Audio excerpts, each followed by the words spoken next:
बाळको, श्रीमती शांताबेन हरिभाई गजेरा, प्राथमिक शाळा विद्यासभा संकुल अमरेली में आप सौनु हार्दिक स्वागत है।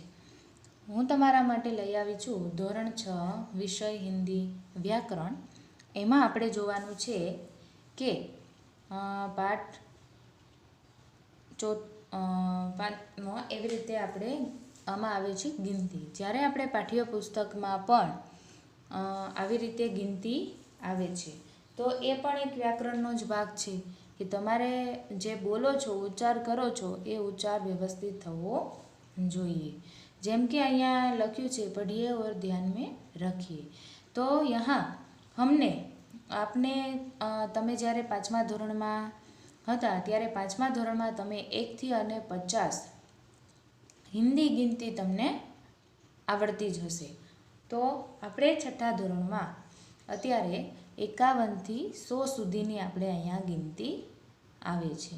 તો 51 થી 100 સુધીની જે ગિનતી છે એ આંકડામાં અને શબ્દમાં આપણને સમજવાની હોય છે કે હિન્દી અંક કેવી રીતે લખાય છે એ પણ તમે 5મા ધોરણમાં શીખી ગયા છો।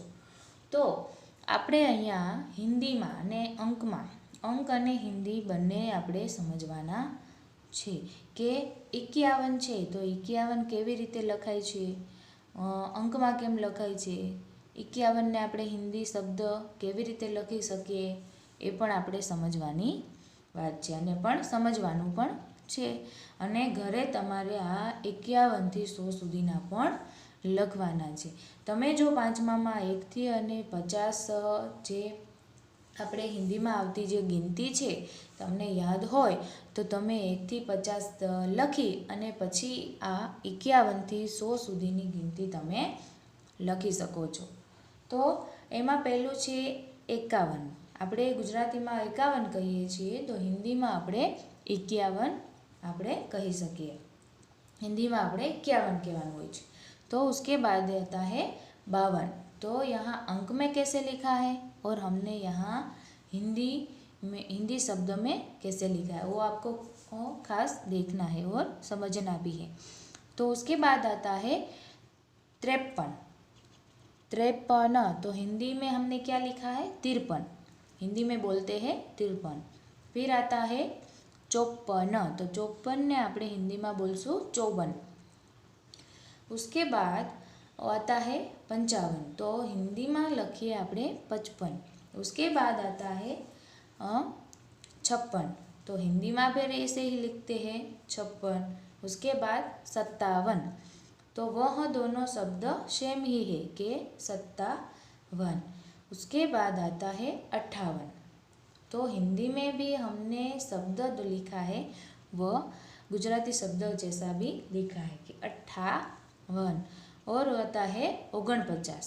तो बोलीए छे आपणे गुजरातीमां 49 पण हिंदीमां लखवानुं होय छे 59। तो छेल्ले छे 60।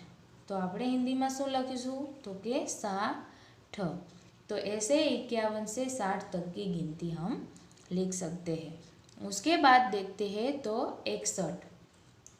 61 को हम हिंदी में लिखते हैं 61। फिर आता है 62। फिर 63। तो 63 को हम हिंदी शब्द में कैसे लिखते हैं और उच्चार कैसे करते हैं तो के 63। फिर 64 वह हम सेम ही लिखेंगे जो गुजराती शब्द होता है वैसे ही 64। फिर आता है 65। पण हम आपणे गुजराती में 65 कहीए छीए पण हिंदी में शुं लखाशे तो के 65। उसके बाद का देखते हैं तो 66 और इसका लिखते हैं 66।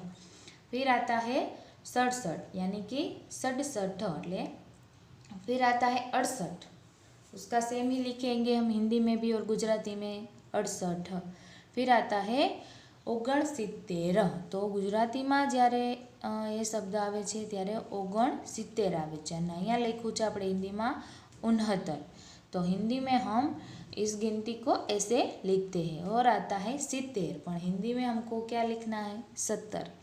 फिर यहाँ हमने देखा है कि 61 से लेकर 70 तक की गिनती हमने यहाँ पढ़ी है।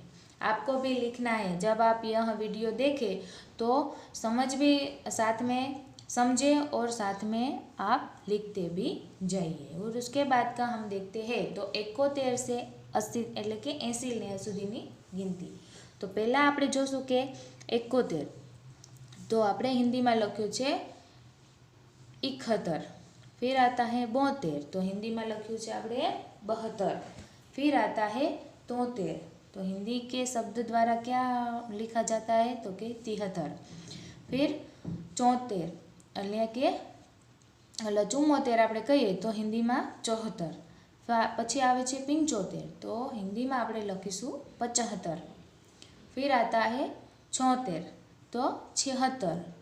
77, तो આપણે क्या लिखते हैं तो कि 77। ऐसे हम गिनती को समझना भी पड़ता है और अच्छी तरह हमें याद भी रखना पड़ता है।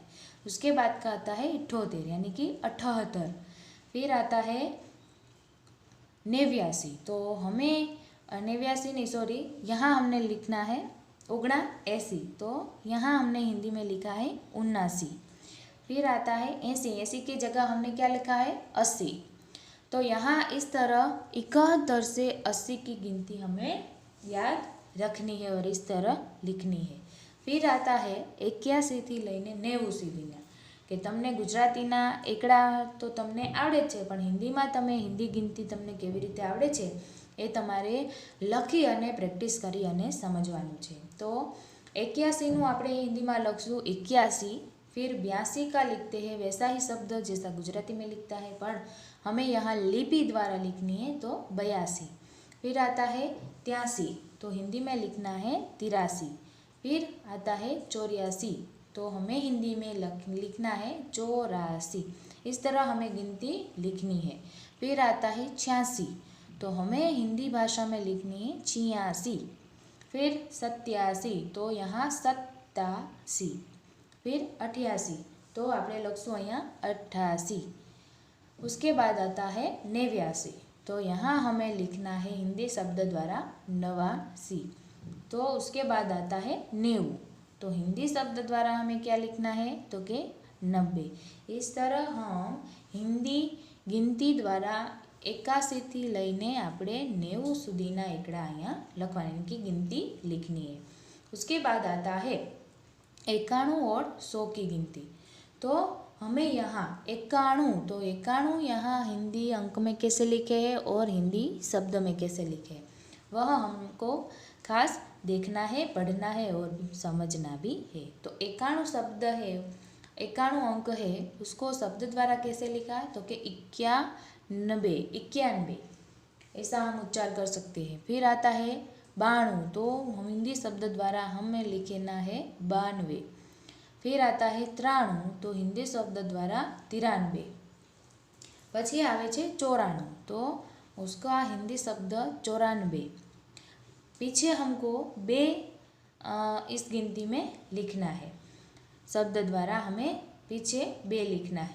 उसके बाद आता है 95, तो हमें लिखना है 95।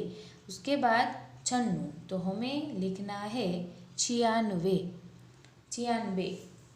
પછી આવે છે 97, तो આપણે हिंदी शब्द केम લખશું तो કે 97।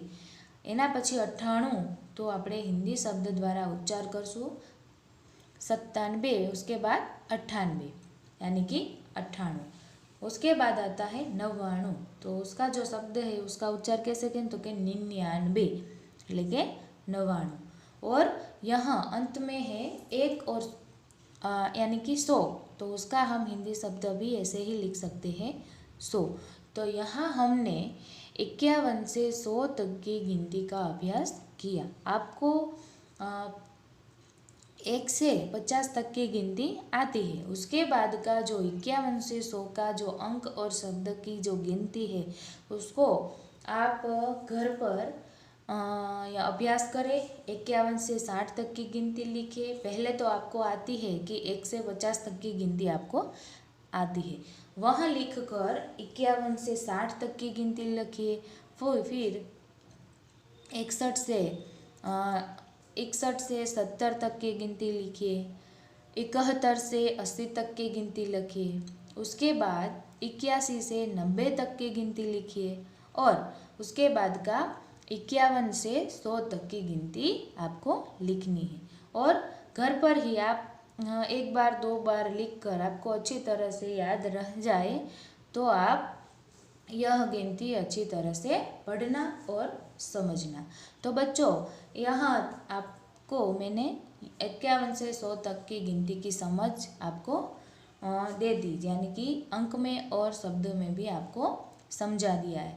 तो जब मैं वापस यानी कि हम मिलेंगे तब मैं आपको 1 से 100 तक की गिनती है वो मैं लिखने को कहूँगी। तो आपको इस वीडियो का अभ्यास करना है और अच्छी तरह से आपको याद भी रखना है। तो अब मैं आपके पास से रजा लेती हूँ। धन्यवाद।